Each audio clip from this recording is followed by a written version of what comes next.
Hi అండి, welcome back to our channel. ఇవాల్టి వీడియోలో ఇంట్లోనే ఎంతో టేస్టీగా ఈజీ ప్రాసెస్లో ఉల్లి పకోడీని ఎలా తయారు చేసుకోవాలో చూద్దాం.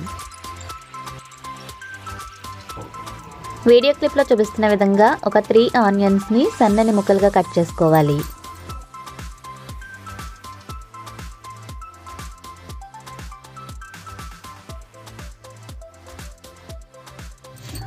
తర్వాత ఒక 4 నుండి 6 పచ్చిమిర్చిని మీరు తినే కారాన్ని బట్టి చిన్న చిన్న ముక్కలుగా కట్ చేసుకోవాలి.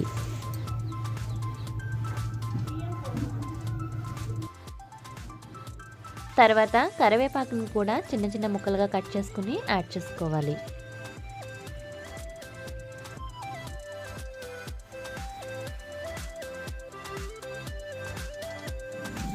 ఉల్లి పకోడీలో మనం శనగపిండిని మరీ ఎక్కువ తీసుకోకూడదండి.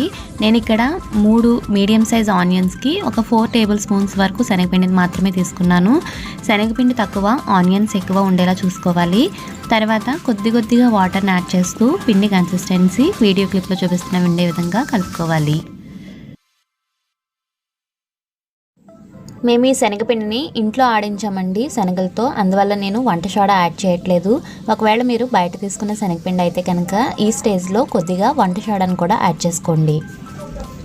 ఒక ప్యాన్లో ఆయిల్ తీసుకుని ఆయిల్ హీట్ అయిన తర్వాత ఈ పిండిని వీడియో క్లిప్లో చూపిస్తున్న విధంగా పకోడీలా వేసుకోవాలండి.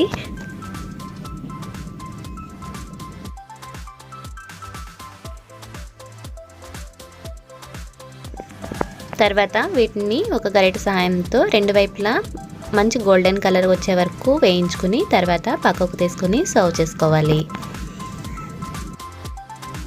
మీకు కనుక వీడియో నచ్చినట్లయితే వీడియోని లైక్ చేసి మరింత మందికి షేర్ చేయండి. Thank you for watching.